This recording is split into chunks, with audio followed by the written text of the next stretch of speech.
We're sitting here with Ong's Hat Band, a local folk band from our own South Jersey. They offer acoustic music with a vengeance. Local folk band. Really folksy, I guess you could say. I don't know, I gotta redo that. I'm sorry. Acoustic roots. Acoustic root. Alright, Unbelievable. It's probably I on. know. We're here with Ong's Hat Band, and as their business card is telling me, acoustic roots music on a tangent. It's kind of a long. Who came up with that? I think I did. Yeah, you did. Oh wow. I thought you did. No. We couldn't come up with, I think it really describes the band very well. We As have this a, conversation reflects. yeah, Getting tangential. yeah, we have a bio on the website. And, Right. well, you wrote it, so why don't you? Well, yeah, I mean, we all come from different musical backgrounds. Mike comes from a punk rock background and actually a classical background. John plays classical music and has done swing and ragtime, and I come from kind of the folky singer-songwriter, great folk scare of the '60s background, bluegrass. And so when we all come together, Tom also sings classical music. yeah, Of course. What's your favorite piece to sing? well, I sing with the New Jersey Master Chorale. Yeah. And it's usually Mendelssohn or Verdi or Beethoven, all those Yeah. classical things. All the great ones. Whole different vibe than what we do. Right. What do you enjoy more? Oh, the band's my guilty pleasure. Really? Oh yeah. Because there's much more personal investment in it because it's just the three or four of us, so you really. There's more of a creative investment. Yeah, it's more. Yeah, it actually is It's more. the emotional investment. Yeah, Yeah. and there is you are putting more into it of yourself. There's the creative thing. Yeah. Well, let's take a second. Each one of you. We'll start with you, the engineer. The I have not. a spreadsheet. Yeah. Right. Just can we introduce? Can you say your name, what you play? Sure. Just so everybody can get to know everybody. My name's John Mahoney. I play fiddle, guitar, and banjo, and Nice. well, a little bit of mandolin, Oh. depending on the song. That's why I play mostly guitar in this band. Okay. Yes, your turn. Yeah, I'm Tom Stackhouse. I play, Doctor, excuse me. No, actually for the purposes of my musical career, no titles. Awesome. Awesome. The honorable. No, but I play mandolin, octave mandolin. What's the difference? An octave mandolin is the alto voice of the mandolin family. It looks like a Um, bouzouki. It looks like a bouzouki. Yes, that's right. Do you have one here today? No, actually I don't. It's tuned an Okay. octave lower. But it's an octave lower. It's tuned an octave lower than a mandolin, and it's larger. Awesome. So so I play the two mandolins and guitar, and I also sing, and I also do a lot of the original songwriting for Ong's Hat. He's Awesome. the bard of Ong's Hat. The bore of Ong's Hat. Oh no, I don't think so. I doubt that very much. Okay. Yes, your turn now. Oh, I'm easy. Mike Hargrove, Mike and Hargrove is here. I play bass. That's it. But it's just so. I mean, everybody's going to see later, but it's an upright bass. I play upright bass. I do Right. play electric bass, and but I try not to very often. Why? It's not as challenging. Wow. Do you have respect for the electric bass? I mean, do you have do you consider those real bassists? The bass always demands respect. It's the people that play it. Oh wow. I mean, it's a thing. But you can relate to somebody who plays electric bass or no? Sure, I mean, I play. Right. You know, So all right. I don't all want right. to be disrespectful. Right. Now, what's the We also have a fourth member of the band that couldn't be here Yeah, today. he's Oh. at summer camp. Mitch Tavis, he's a violin player. okay? So what does he do for a living? Just because we're on that He's a subject. lawyer. He's Wow. Actually, years ago, I had a band with Steve Presley, a doctor, as an engineer, and Mitch, very Yeah. briefly, called White Collar Crime. He, Oh, he wow. actually, he Doctor, a lawyer, and engineer. his lawyer expertise is in Superfund sites. That's what he does litigation for Superfund sites for an insurance company, right? Yeah, It took me like a year to get that out of him. I don't think. Really? Yeah. Wow. He's very little kid. What's his last name? Tavis. Tabus. If you actually have to see him, you're in really a lot of trouble. Oh, really? He's like the Wizard of Oz. It's I like mean, you don't it's a get to guess. him, Yes, right? Yeah, it's bad news for you. Now, all right, real quick. Can we go back to what the slogan is? Acoustic roots music on a tangent. Okay. What kind of a following do you have? I mean, is it a bunch of old guys in their underwear? Is it a bunch What of is it young with you in the underwear? 20-year-old? I didn't say underwear earlier. Somebody else. She said Um, it. Our music tends to appeal to people, more mature crowd, and really people that are a listening audience.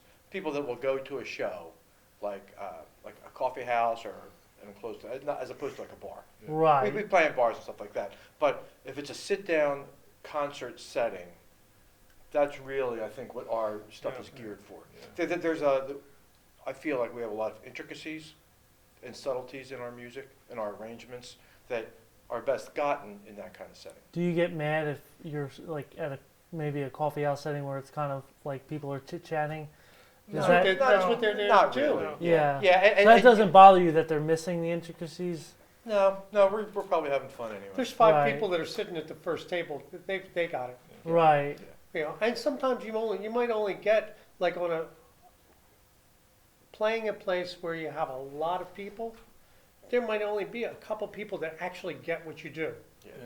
and when they get it and let you know that really is That's the that's feeling. the reward. That's what you want. That's the payoff. You know, as a performer, you can't be overly sensitive about that kind of distraction that's going on, because that's to be expected. It comes with Right. the territory. This program we're doing here is through So an this, existentialism. is through the South Jersey History and Culture Center. So, we kind of have to find a reason. I mean, I guess you guys are part of culture. You know, can you, like, you guys are part of South Jersey here, you know? It's very kind of a folk music, you know, there's something there. Right. That's why I asked you earlier about your connection, you know, so, Well- go ahead. No, yeah. Sorry for interrupting. No, The- no, One no. of the songs we're going to be doing this afternoon is called, the one that I wrote called Bog, Iron, and Glass, which is, it's thematically about the bog, iron, and glass industry in southern New Jersey, but as you'll hear in the song, it kind of transforms at the end. But that's just one example of probably the 10 tunes that I've written about the Pinelands, besides about the bugs. I mean, the other tunes that we do a song about the origin of Ong's hat. Everybody knows about the Jersey Devil, but I wrote a song about his mother.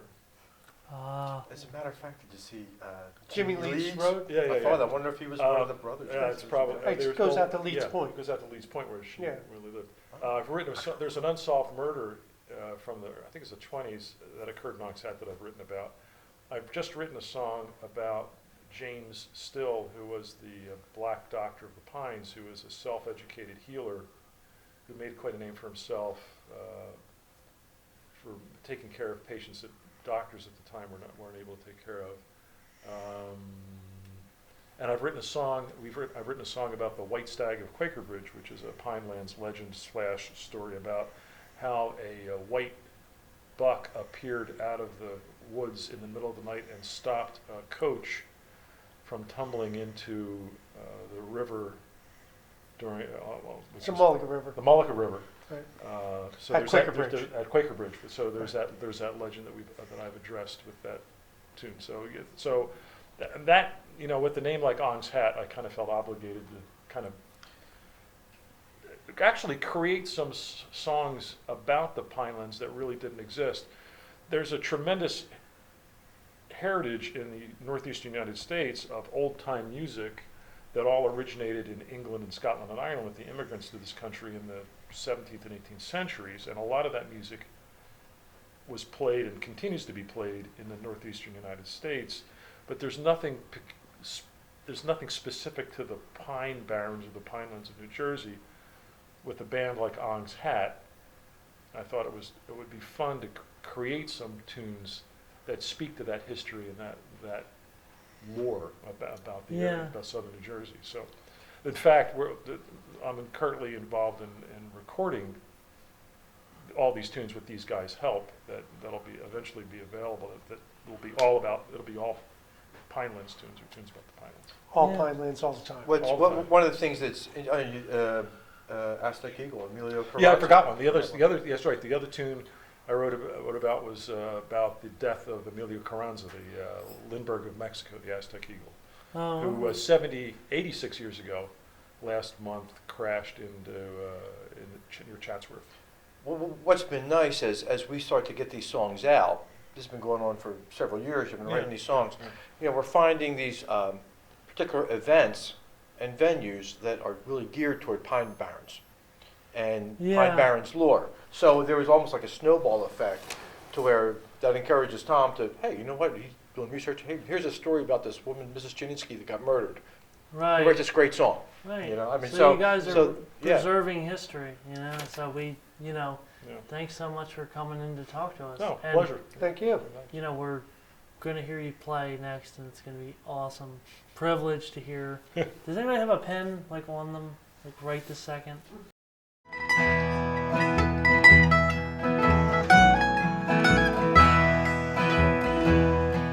On the green coastal plain, in the oak and the pine, industrious men worked in the old times, dug the earth for its mineral, dug the sand for its mass. They labored hard to make bog iron and glass. Bog iron and glass are commonly seen. Bog iron and glass makes sense to me. From the mineral warm springs, iron water would flow, and over the epochs the mineral would grow. They would pick the bog iron, smelt the hot ore, making camp tools and weapons of war.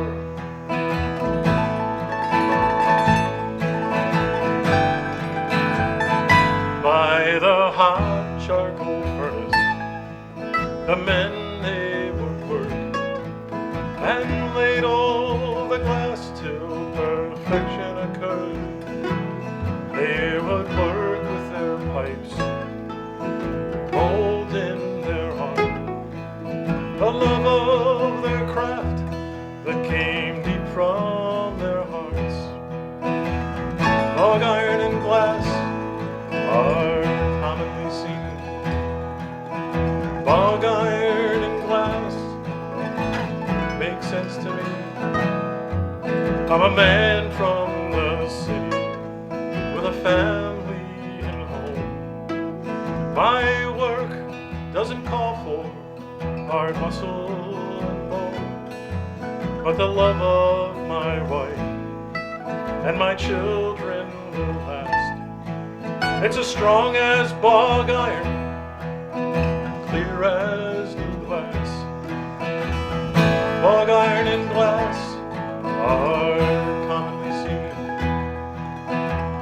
Bog iron and glass make sense to me, but the love for my wife and my children will last. They're as strong as bog iron,